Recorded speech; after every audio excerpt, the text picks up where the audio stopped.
All right. Hey, good afternoon, everyone. This is Colin, and that's John. Can you tell the difference? He's wearing the red shirt, just so you know, in case you have trouble telling the difference. Anyways, I think well, most people know us by now, Colin. I think so. Just given who's on here, I think so. Um, anyway, welcome to the fourth and for now final HITMC Call-in Meetup. Today we're going to be doing talking about questions, actually. So if you have a question that you would like to ask John or myself, you know, we're going to get you on the air and you can ask that question. Or if you don't really want to ask us a question because you're tired of hearing us talk, you can tell us a question that maybe you have gotten repeatedly over the last few weeks or few months, and just tell us about what that question is and how you respond to it. So it could be like, why aren't we doing more for lead gen, or you know, how do I get more press coverage? Whatever it is, the question that you're being asked. If you don't have a question for us, you can discuss that as well. So keeping it very casual. And Colin, Yeah. Colin, I challenged everyone on Twitter that they have to try to stump us. So, Oh, that's the great. challenge for today. Great. I feel like I'm on the episode of Jeopardy or something. I'd be like, what? Or Trivial Pursuit. It's Stump the Schwab, and Colin is the Schwab of healthcare marketing. Oh goodness, that's going to be fun. All right. So yes, the way this is going to work, as normal, would be, you know, just if you want to ask a question or get on the air, just go ahead and put up your hand, and our producer, Brittany Quimby, who is listening in, will get you on the air, and then you can ask your question. So we're going to add 2 people at a time to kind of have a really interesting conversation here, and look forward to having each of you, or as many of you, on the air as possible. So thank you for joining, and we'll get started. So if you do want to get on the air, just again, put up your hand, raise your hand on the little thing on the right-hand side there. Just go ahead and click raise your hand, and we'll get you on the air. But awesome, I'm looking forward to this. These are fun. These have always been kind of fun call-in things. I now get the appeal for being a DJ. The unexpected. Interestingly, some of the radio DJs that I regularly listen to on sports radio were doing a show on Twitter last night. It was actually, I think, Periscope, and it was really weird to actually see them in person when I've heard them on the radio for years. So it's interesting though, and you know, of course, I was live tweeting. I was tweeting them, and they actually would put the tweet live on there, which I didn't know Periscope had gotten so much better. And I don't know what software they were using to integrate with Periscope, but it was pretty impressive how easily they could just push my tweets to their live show. You know, I think we're going to see a tremendous evolution of live video calling, chat, interaction integrated with social media. So there you go. There's my prediction of the day. There you go. All right. Okay, Brittany, who we got? So first up, we have Ashley Dower, if I'm saying her name right. So we're going to bring her on. And, you know, anybody else who wants to raise their hand, go ahead. You know, you don't need to be scared. I think they can be stumped. Come on. Hey, Ashley, how are you? Hi, good. How are you? It's Hey, so Ashley. nice to see you. It's always so nice to see you guys. And Brittany, you got it right. It is Dower. So I have a question. Well, first of all, introduce yourself for those people who may not know you. There's some new people on the call, so. Sure. So I'm Ashley Dower, and I handle marketing at Carium, which is a company based out of Petaluma, California. And we have a collaborative care platform to help with remote patient monitoring and telehealth visits and messaging asynchronous and synchronously and some things like that. Cool. And where are you coming to us from today? I'm in Rhode Island. Rhode Island. Awesome. Yeah. Not to be confused with Long Island in New York. That's right. Or Petaluma, California, because there's no palm trees in the background. Yeah, and it's cold here.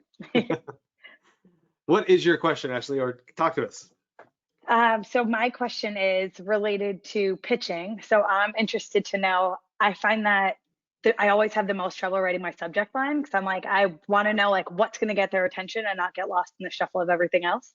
So I would say, what is maybe your favorite subject line that you've ever gotten in a pitch, or what would you recommend putting in the subject line of the pitch?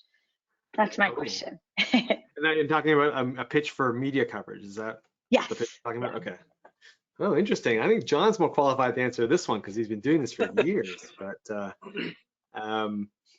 interesting. Yeah. Go ahead, John. Yeah, I mean, it's interesting. I think, first of all, every press person's unique, so the answer might be different for every press person, which I guess is the fundamental principle of any PR, is understanding who you're pitching and what will attract their attention versus someone else.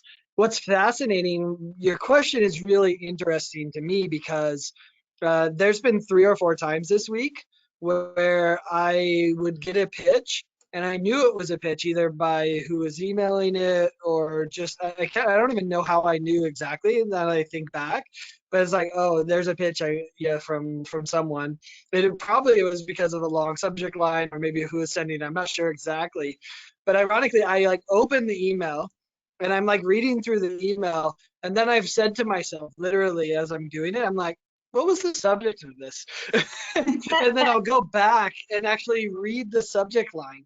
And I don't know if it's because I've gotten so many pitches, and every press person I've talked to has, and I think I've seen probably a double or triple increase in the number of pitches I've gotten since COVID-19, which is fascinating and interesting in its own right.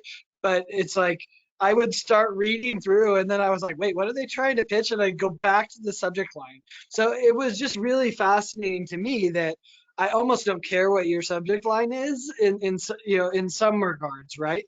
Because I know that I want to get to the meat of it. And then sometimes, like I've said, I'll ironically go back and say, what do they really want me to get out of this? Because maybe their text was so awful.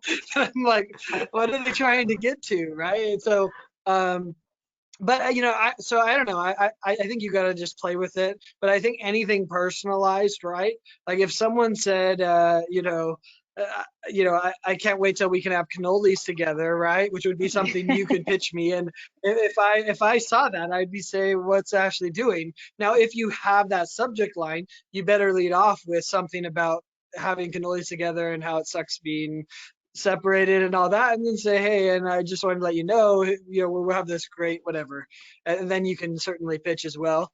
So that's one angle. The other one is I guess possibly like I go back to one principle that maybe doesn't fully define subject lines, but it defines pitching in general, which is make it as easy as possible for the journalists, because we are inundated with it. So long subject lines don't work because of that, right? Like I'm not going to read your whole subject line. I'm going to just start looking at it, right? So if you keep it shorter and sweeter, that's kind of that whole principle of keeping it easy for me. It could be, story about remote patient monitoring, improving patients, by 60%, or, something just so simple that's like, oh, okay, that sounds like some measurable results. And I guess that's my other thing with pitching is, man, I don't know who answers pitches that says, I have someone available to talk to you. It's like, duh. I mean, we're like, as press, we could ask anyone, and like 90% of people are available to us to talk to us. So it's like, that's not news, right? Like that, like at least tell me what angle they can cover. Anyway, how's that for a rant on? Awesome. Yeah, perfect. I have a ton of notes.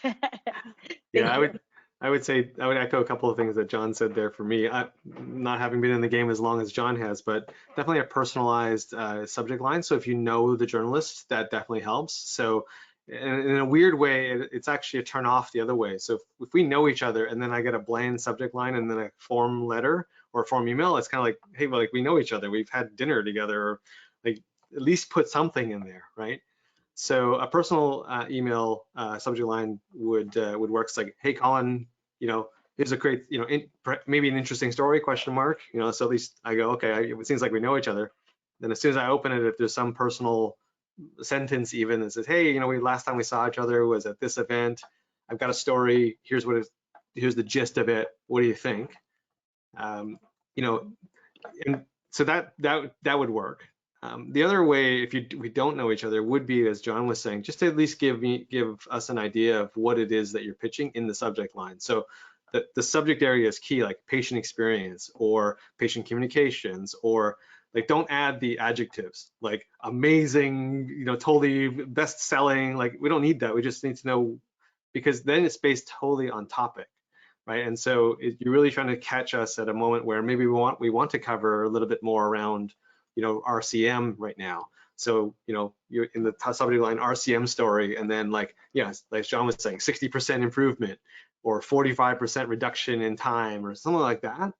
And then we'd be like, that's intriguing enough to open the email and then read it. So those are the two recommendations I have. At least Numbers are eye-catching. Yeah. Awesome. Super Numbers helpful. are definitely eye-catching, right? If you have, you know, we did screen 5,000 COVID-19 patients, right? Or whatever, you know, that attracts your eye and says, oh, let me see what they're really doing. I think that's good. Bert asked an important question. Did Colin just call John old? No, he called me jaded, not old, because he's actually older than me. I'll just say. I think So the term he is called me more jaded. experienced, Bert. Yeah. Yes. Anyway, the only other thing I will say, Ashley, is for me, I like getting a summary of the story rather than the whole story. I know some people pitch the whole story and it's almost like reads like a press release and it's got the quotes in there. I mean, it can be helpful, I guess, if you just want to take what's there and copy and paste it. But I prefer when people just sort of give me the summary and just give me the option to say, hey, is this of interest? And then that way I'm more apt to say, hey, listen, thanks, but it's not really something we're looking at right now, versus like, you know, this giant whole story that's actually in the email. Like that's too long. It takes too long to read that. Sure. So would you recommend, would you rather go back to get more, or would you rather them include a short pitch and then maybe attach the full story? So there's lots of different, this is very personal, but for me, a quote would be cool, like a very catchy one from the subject person, and then a brief bullet point, like here's what the highlights of the story. Because if we want to follow up, like we're going to follow up, like I'll email you back and say, hey, this is pretty interesting. Can I find out a little bit more? Or can you just answer these 5 questions, right? Quickly. Some journalists may just want the whole story right there, and that way they can copy and paste, but I find that less and less prevalent, at least with the healthcare journalists. So cool, awesome. But I actually do want the press release attached, though, right? Like I want to know, or a link to it, or whatever, right? So that if I'm like, okay, yeah, this story is interesting, but how interesting? Let me, you know, give me somewhere I can go for more details without having to reach out to you. Right. I think is a good strategy as well. Okay. Cool. Wow, see a PR question. Look at. So Larry asked, does the question have to be health IT related? Of course not. You know, this is HITMC. We can ask anything. You know, is US or Canada better, right? Like that's controversial. Well, yeah, just don't go too far back in the sports trivia. I don't know if I can go past. You're gonna ask like who won the World Series in 1924. I'm not gonna be able to answer that. So. We want questions without definitive answers. This is marketing. It's not trivia. There you go. It's not a trivia show.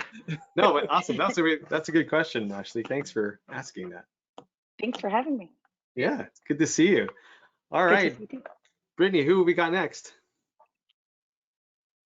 Well, considering that Larry might be asking a question that could stump you, we're going to bring him on and see what he's got and see how you can take it. All right. I see how it is. If Larry brings some New England questions, we may have to. Hey, good afternoon, Larry. It's good to see you. Oh, we can see you, but we can't hear you. Uh-oh.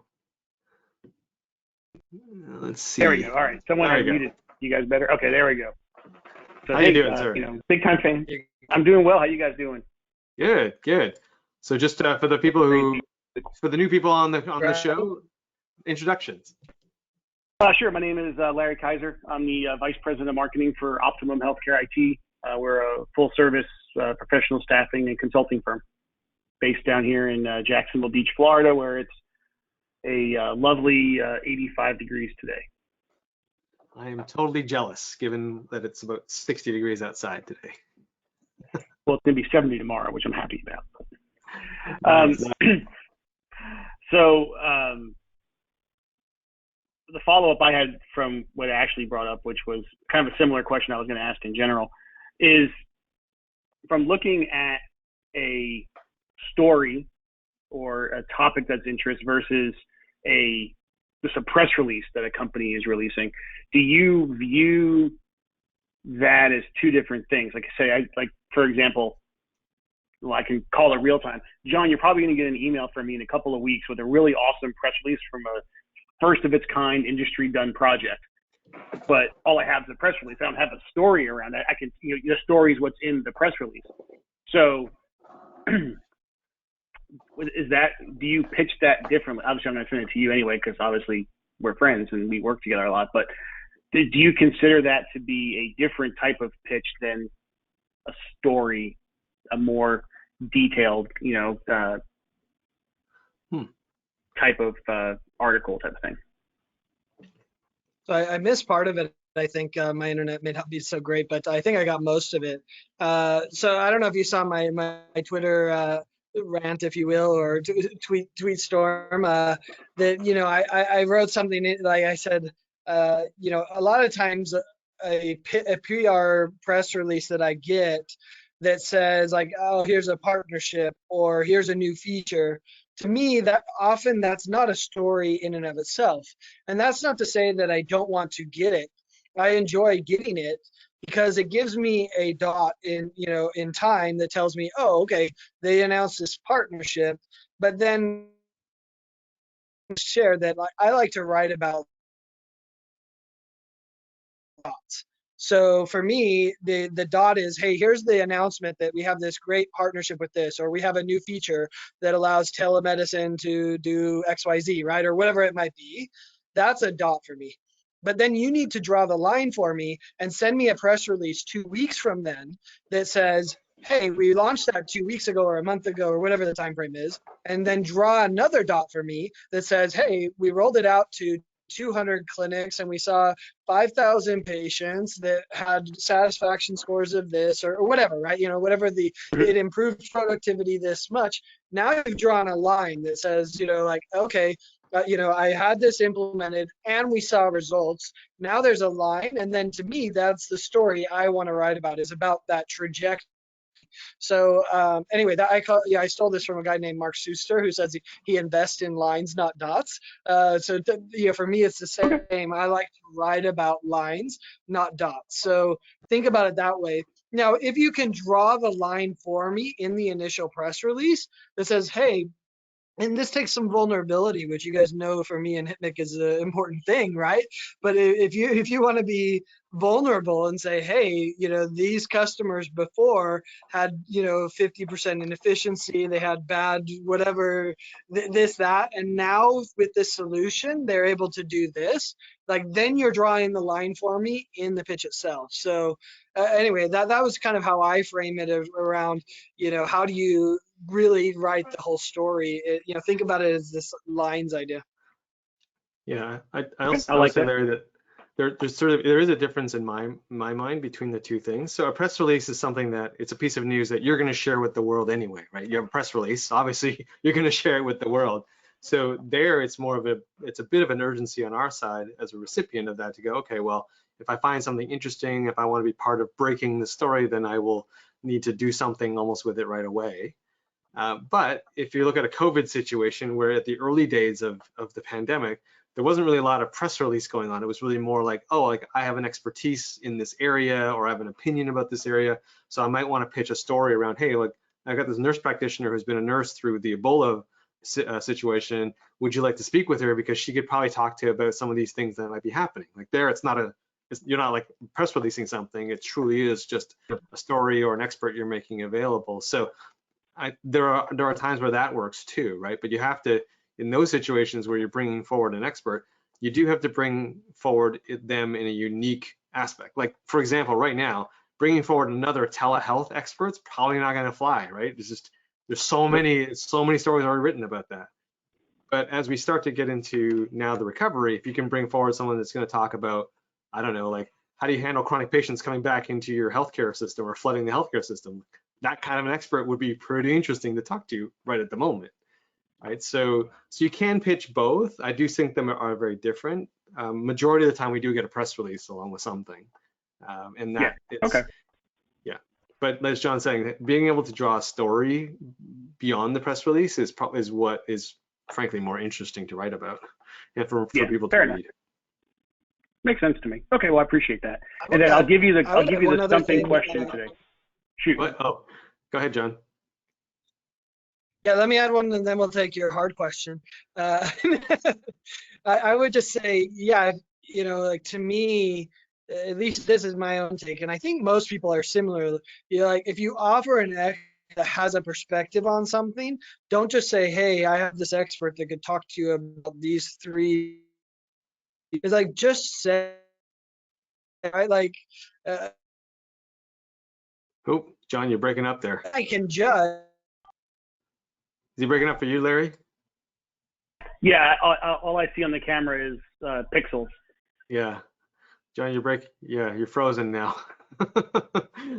We lost John. We lost John. Okay, we'll get him back in a minute. Go ahead and ask your stumping question there, Larry. So I read this today and I was completely dumbfounded by it. So I want to know if you know the question, the answer. Which original MTV VJ turned 75 years old today? Whoa, original MTV VJ, 75. Wow. I know, the age is insane. You would never know he was this old, that many, okay, he was 45, call 30 years ago. No,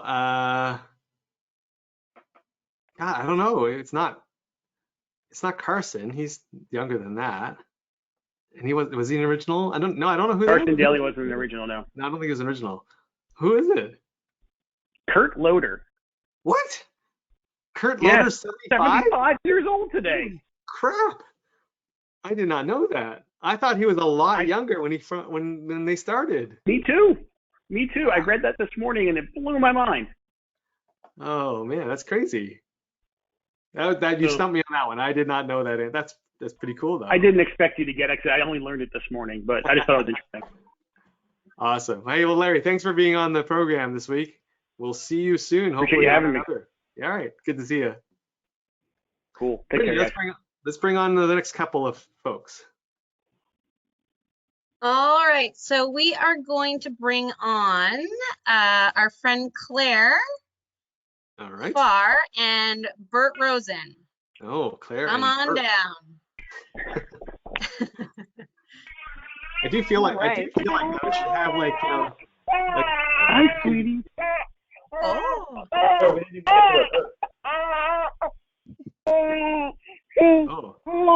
Oh. Who's got the baby? That's kind of cool. Not me. I thought Bert would have. I thought you're the last one on. You must have the baby. No. I think that might have been Larry. I think I muted him. He might have got his kid when he got off camera. Oh, that's fun. That's fun. Claire and Bert. Sounded like welcome. Good to see both of you. Good to see you too, guys, and good to see John back after his pixelated adventure. There you go. I kicked all the kids off the streaming, so I think we should be good now. John went 8-bit on us there for a moment.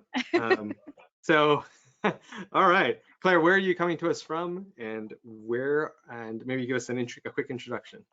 Absolutely. So I'm Claire Farr. I'm calling in from Pittsburgh, Pennsylvania, and I'm the communications director for eVideon, which is a patient experience technology company. Cool. And Bert? I'm a long-time listener, first-time caller. John, that was for your sports radio reference. My name is Bert Rosen, and I'm in Portland, Oregon, and currently consulting in some healthcare stuff. Awesome. So Claire, let's start with you.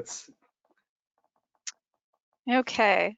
So my question for John and Colin is, okay, where do you think, because I'm struggling with this as of late, where do you think the intersection lies between careful planning and waste of time in creating your content calendar? Interesting. Do you mean like at what point, how far in advance do you prepare so that you have something to show the world, knowing full well that it's going to get blown up? Especially, I think in the past couple months, we've learned that your content calendar that you came up with in January is meaningless. Well, that's interesting. Okay, I'll start with this one, and then I'll let John go. So I think it depends on what kind of organization you are. So first of all, like as a media company, we kind of have to set our editorial calendar out months in advance because people want to advertise, people want to, put inserts or, not inserts, but, ads and things into the newsletter. So that takes a lot of advanced planning. So knowing what in the magazine is going to cover months in advance is definitely very helpful. Of course, it all gets thrown out the window when situations like COVID happens, but I still think a media company, the expectation is that you would set something out at least sort of a rolling 6 months at the very least, but more like every 12 months, right? You just have to set that. But for a company, I definitely would set my calendar sort of in two. I always try to set a calendar using two topic areas. One would be ones that what I call very set. So these are pieces and things that we would plan out a year ahead of time, but they would be valuable pieces regardless of what was hot, right? So we would plan our content calendar, say, hey, we need like a case study around this or that. We need a testimonial around this or that. We need a partnership story around something. So it was not necessarily like a topic specific, but a type of content specific. And we would plan those out because regardless of what was hot at the moment, that might influence maybe the topic area of the case study, but we knew we were going to at least get a new case study out by this date. And therefore it became valuable for sales planning and for ourselves as a company. And that didn't change no matter what happened, right? Because you still could use those, even though like a pandemic hits. But then the other one was much shorter. It was only about 4 to 6 months where we would plan out to say, here's what the topics that we think that are going to be relevant. And then we would roll it. We would just every quarter or every month, we would sit down and review again, like what else do we want to write about? Just because, yeah, things do change so quickly sometimes. Yeah, I think definitely the past several months have proven that to all of us. Right. Yeah, for sure. Like, no one could ever time this one, but, I don't think it's wrong to have spelled out, okay, we want to have case studies every 2 months. We want this style of case study in month 1, this style of case study in month 2, a more numeric one in month 4. Like planning that out from a content calendar, I still think that would be valid no matter what's happening in the world. Right? Gotcha. Solid advice. Thanks. John? So for my answer, I want to use my phone a friend, and I want to phone Brittany Quemby, because Brittany probably could answer this way better than I could. So I think she should hop on and answer. While she's hopping on, though, hopefully she's around. I think she's still listening, but I would say, to me, I think it depends on the culture of your organization. For me, content is easy, and I'm just like a content machine. And so I think that's not how most organizations are. Obviously I'm 14 years in of doing content, so it's different than most organizations where the content calendar will drive the effort, which is the key, I think, element that I've seen with most people. By having the content calendar, it creates a kind of framework of effort for your company to create content and uses that to drive it forward. So, it depends on, your ability to create content too. I don't know, Brittany, do you have something to add? Are you around? I'm here. I was going to say, were you going to make me come on camera? Yes, we are, Brittany. That's up to you. I worse that, but Yeah, I think so. For me, I kind of roll similarly with Colin, and what I've done in the past from a content perspective is really we try to, manage and plan our big rock or our big piece content well in advance. So, each quarter, maybe we have one piece of big rock content that we know we're going to get, like a case study or an ebook or a white paper, and try to stick with that. And then the little pieces can then be really kind of malleable to, what's going on within the industry or the market, or can change as you see fit as you kind of go through. And then those smaller pieces we break up into, 30 to 60 to 90 days so that you have that chance to be able to go back and refine it and, make sure that it's still, something that's relevant for your readers or really going to be something that's consumable down the line. Awesome. Solid advice.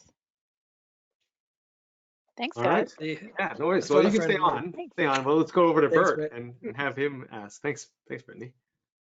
So I have two questions. One's really quick. When you guys are on Zoom calls or webinar calls, do you look at your cam or do you look at the person's face you're talking to?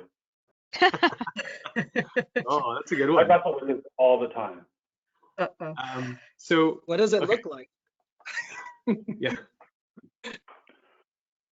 Okay, so actually that was an interesting one because I've been trying two different things. So when I present, if I'm doing a presentation, I look at the camera, like the cam, because then that's what the other person on the other side, that's what you're seeing. It's a one way, right? But if I'm having like a group meeting or like a conversation like this, I do look at the photos of the top person I'm talking to, only because it's unnerving to have someone stare at you like for the entire conversation, right? So I find I flip depending on what mode I'm in for presenting. So if I'm like presenting for like 5 or 10 minutes, then I'll look at the camera. But if I'm having a conversation, I will look at the person I'm speaking to. The thing I do is I manipulate the window so it's right underneath the camera, so it's close. So I'll move it. If there's like, when you have a grid, I shift it so that whoever's speaking is in the middle. So I'm not like looking over there or looking over there. Like it's always sort of in the middle. So I move my screen around as I'm talking to people, depending who's talking. Can I totally add something to this one as well? Because I love this topic. I do have one real question. So I found that I love doing the poor man's teleprompter. So like, especially if I'm doing like, any kind of presentation and I have like a little bit of a script that I've written out and I put it in a Word document and literally just add like gibberish at the bottom so that you can scroll so that always right below the camera is the words you want to be reading. I know it sounds terrible, but it works pretty well. No, it's awesome. Teleprompter tip for you. That's why. Yeah, that's a good question though, Bert. And a lot of people are probably asking it. And that's just totally unfair, Larry, to bring a baby on the camera. Yeah, seriously. I think everyone's eyes are on the baby, not on your camera. Oh, wait. So we're trying to stump John and Colin, right? Yes. What's the baby's name? Yes, that's the goal today. Oh, that is just precious baby. Oh gosh, Larry mentioned it the last time. Larry mentioned it the last time we were on. No, I can't remember. I'm gonna get it wrong. Okay, I'll let you off the hook. So can I ask my real question quickly? Sure. Okay, so I would like refer to the world in marketing that we're in right now, or advertising is like the "we are with you" world, right? Every TV commercial is "we are with you." All marketing things you see are "we are with you." Like, when do we feel like we can start taking some risk again? Like, is humor good? Is it too soon?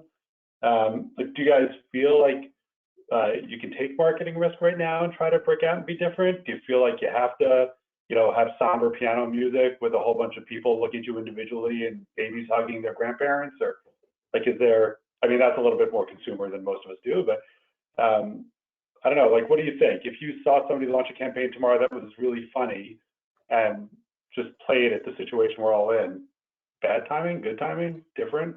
I'm just curious what your thoughts would be. Oh, that's an interesting question. I like it. I think I think it is too soon to go completely back to assuming nothing happened. Like, so going all the way back to how things were before and just doing a humorous commercial without context, I think for some that might work. Like if you're an edgy kind of brand and that's what you're known for, I think people go, oh, they're just trying to be edgy. And so that's what they've done, right? And so if it fits your brand, then I think it's not wrong to do it at this point, because we are starting, the conversation is starting to now to turn to like recovery, right? Everyone's talking about when do we open, the disease part is starting to slow down a little bit. So if you're an edgy style of brand, then it might work for you to do that. But if you're sort of a regular business brand or a brand that's more built on integrity and like you're like a GM or something like that, and you're trying to do something humorous, I think you could add elements of humor, but I think it has to be still sort of subtle.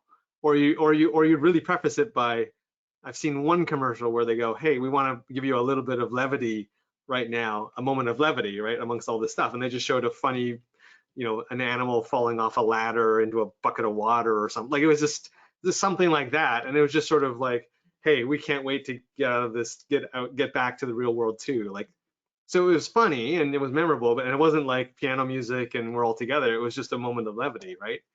And so I think that could work, because then you're kind of acknowledging that, hey, like, we're just trying to give you something fun to look at, and we don't want to try to be too super serious about it. We're not, thanking somebody. We're not like saying that we're giving PPE to whatever. It's just something fun. So I think that could work, but I still think it is just a touch too early to go and do a full-on like, pandemic-free style of ad or campaign at the moment. Okay. I don't know, John, what do you think? I like that response.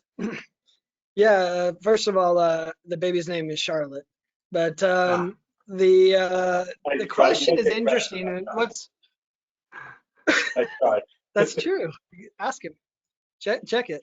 But it's interesting. This like even touched my wife, who shared the video of like all the messages that are the same, right? I mean, it was fascinating how this is across so much.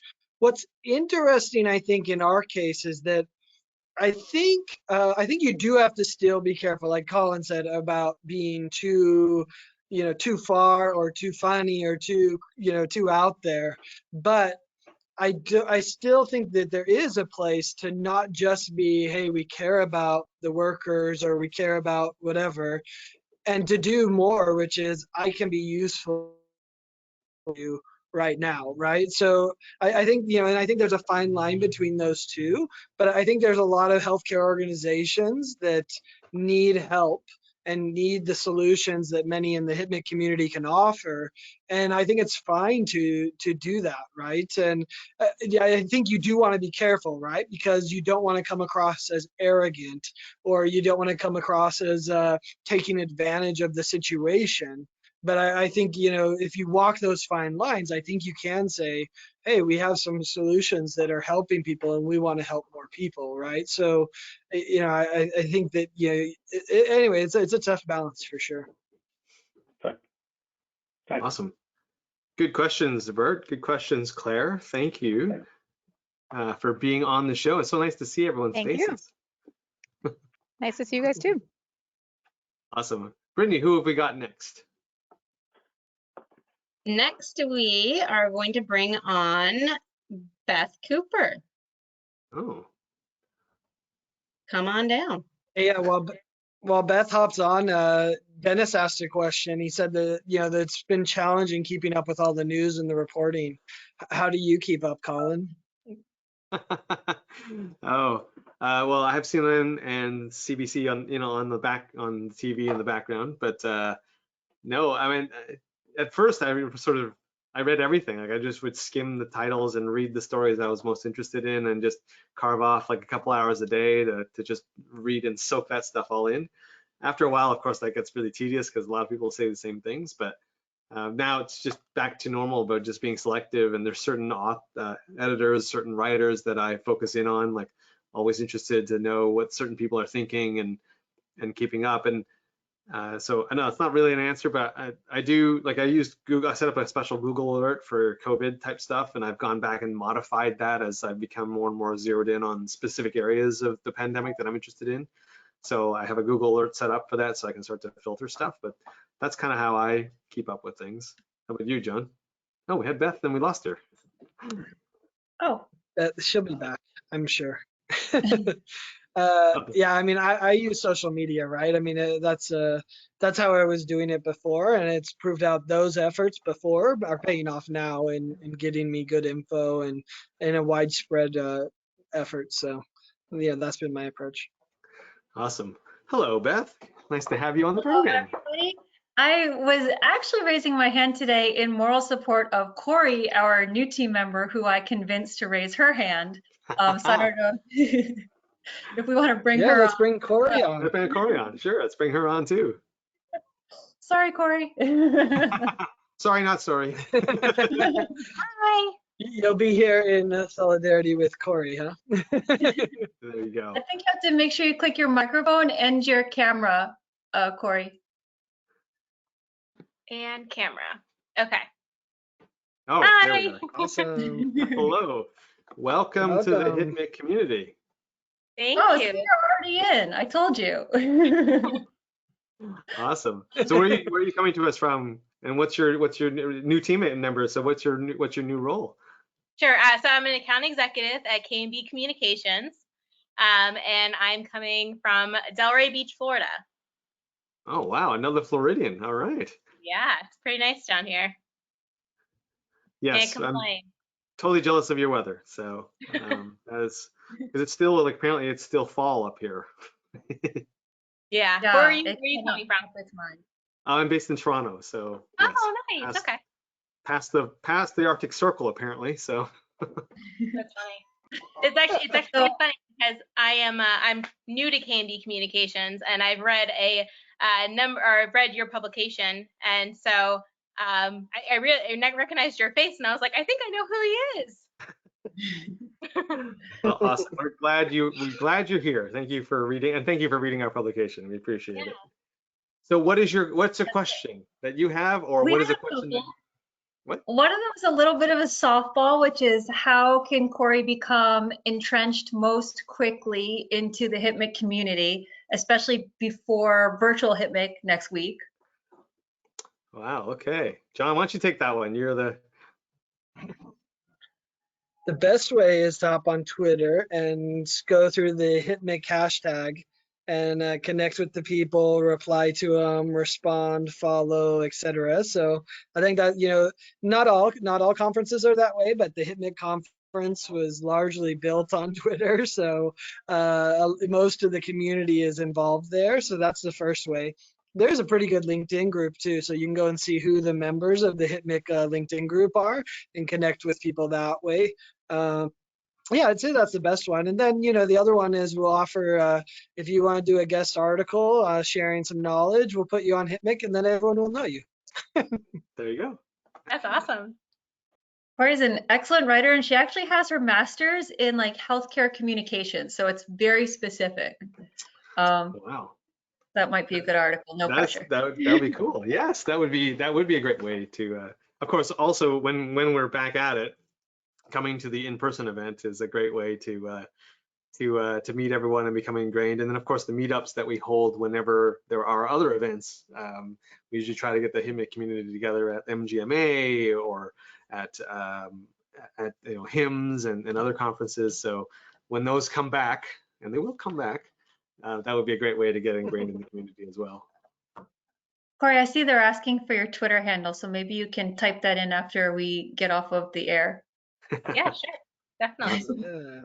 All right, so that was the easy question. What's the hard question? Well, okay, I've got two more. Do you want the hard one or the easy one? Go with the hard one.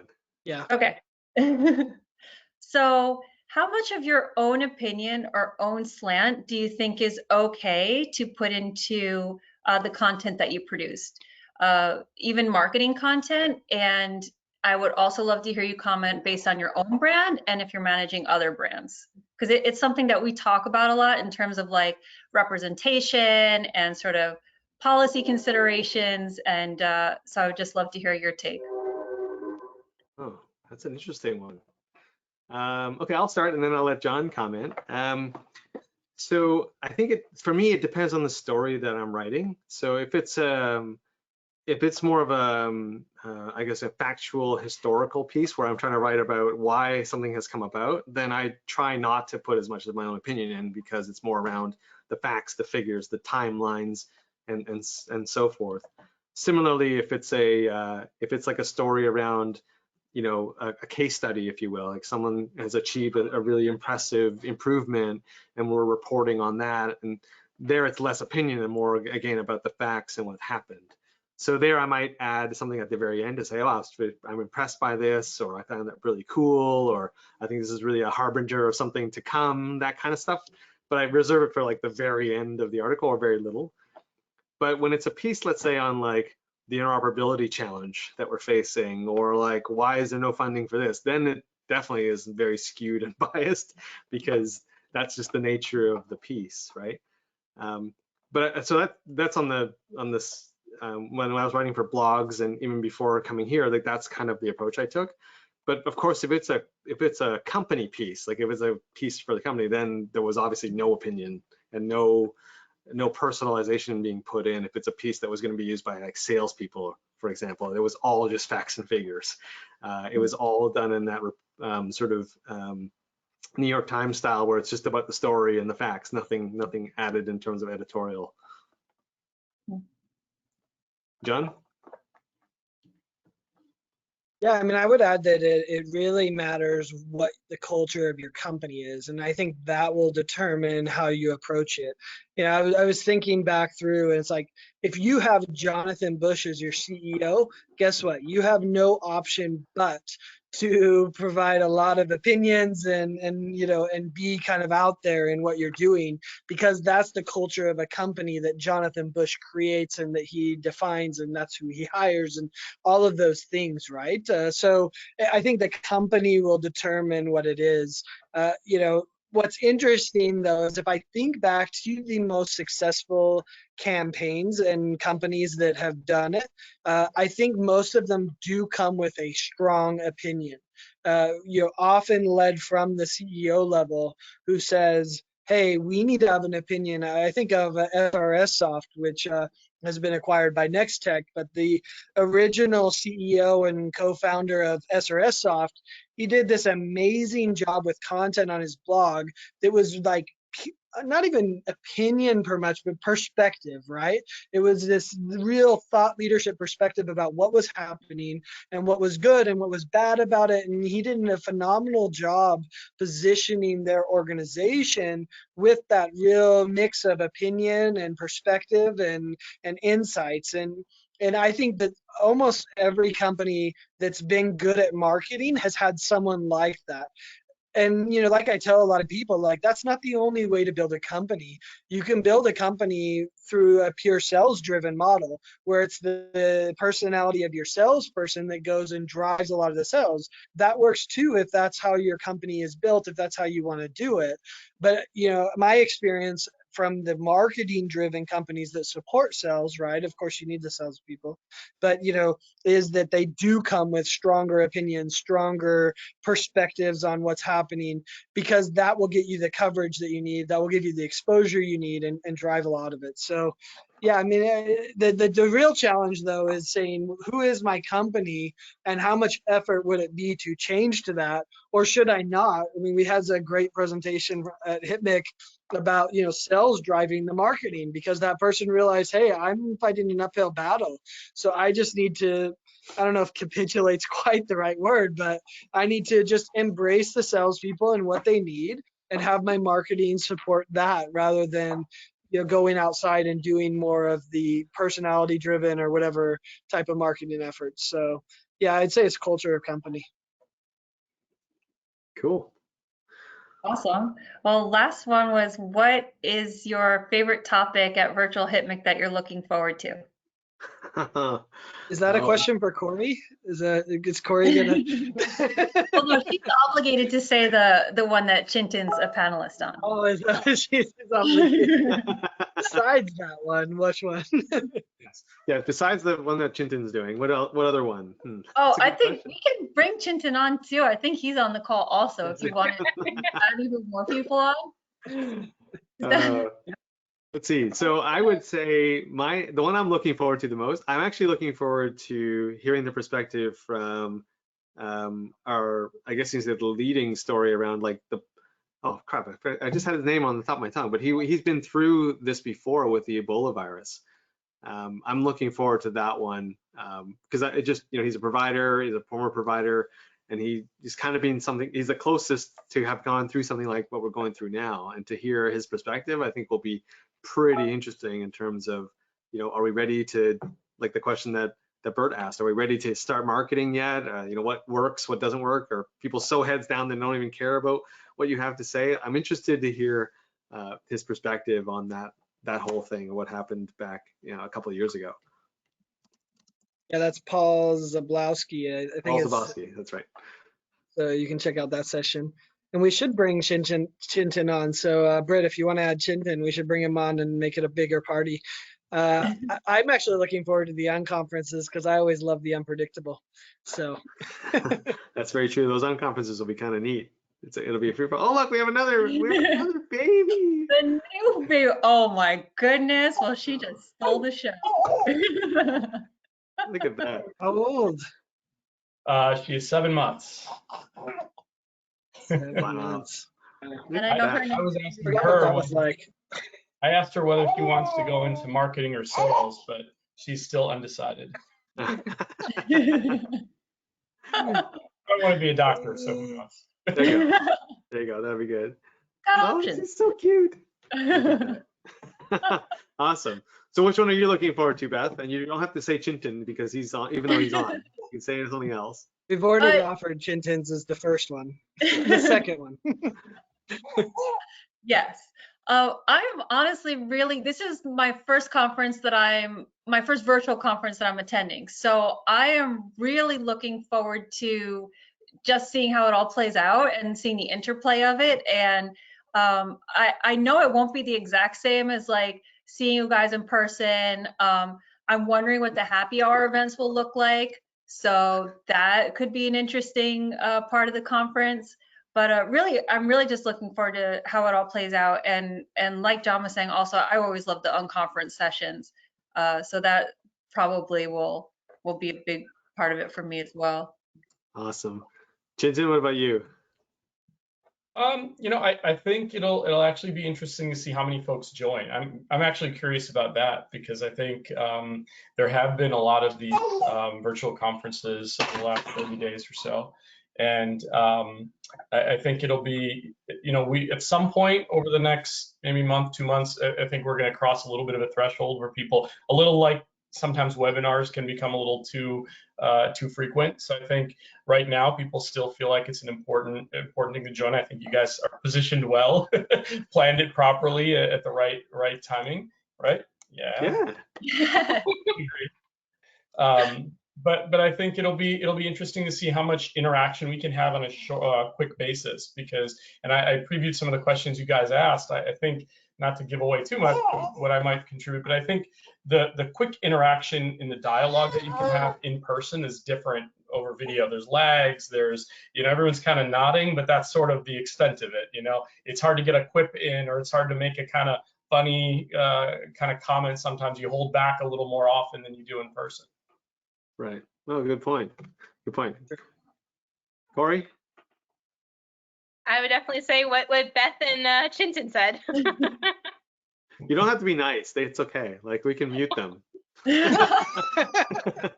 Do we need to kick them out so that you can speak I freely? value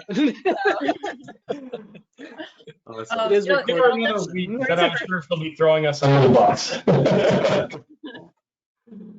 Oh, goodness. All right. So Dennis Well, yeah, asked if they haven't registered for the virtual conference, can they still? And you can, if you go to healthitmarketingconference.com, there's the registration. It's $100 for a person. It's $500 for a company. So if you do your company, anyone from that domain can come and come for, and also all of that money we're going to donate. Essentially, whatever profits from the HITMC virtual event, we're going to use to pay for people who might need scholarships to come to the in-person event later in the year. So, it's a pretty good thing. We're not trying to make money necessarily. We want to make sure that everyone finds value from it, and that we really, kind of our pay it forward motto. Because I have a feeling for the in-person one, there may be some people who need a little extra help to be able to make it. So that was the design. Yep. That's awesome. Very nice. Cool. Well, thank you for coming online with us. This is it was really great to see the KMB family, literally the family, and the newest edition. Well, Deb was sick today, or else she would be on also. Oh. But she'll be at the conference. Oh, the conference. Oh, that's good. Thank you for having us. Thank you for being here. All right. Welcome, Corey. See you on Twitter. Welcome to the club, or the community. Thank you. All right. we have like 3 minutes left, so we won't have a chance to bring anyone else on. But John, I'm going to ask you a question now, since we're asking questions. So yeah, this one's not that hard. So John, what is that red thing behind you? I've gotten this question from a couple of people right by your printer, or like on the. This one? Yes. It's not that exciting. It's actually just a little shopping bag. Okay. Some people, I've gotten some. I thought you were gonna say my red shirt, man. The Health IT chicks representing for all the women out there. That's right. It's a good shirt. I have that one too.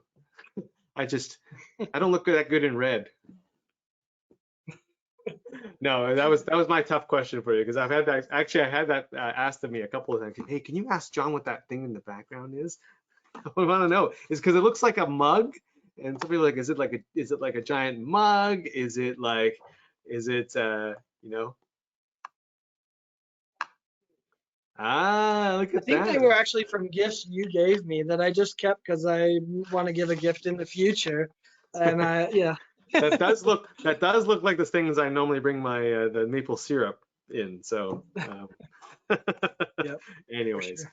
Awesome. Well, listen, everyone, thank you so much for being on the program. We're going to think about how we're going to bring this back in the future, but as John has mentioned and as other people have mentioned, what we're really looking forward to in next week is our virtual HITMC event.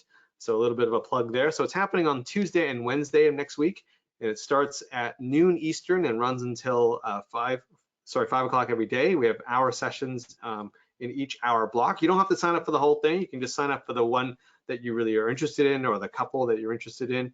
We do have an unconference session on each day, which will be very interesting, where people are going to submit questions and we're going to discuss things in a giant group setting online. Very much looking forward to that. And we've got some really, really good and interesting speakers lined up. So hopefully you're able to join us for that next week. And to find out more information about that, you can just go to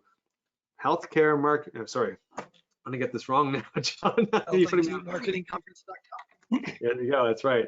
HealthITMarketingconference.com. That's the website where you go and you can go and register. Awesome. John, thanks everyone. Fun. Take it easy. Yep. Have a great day, everyone.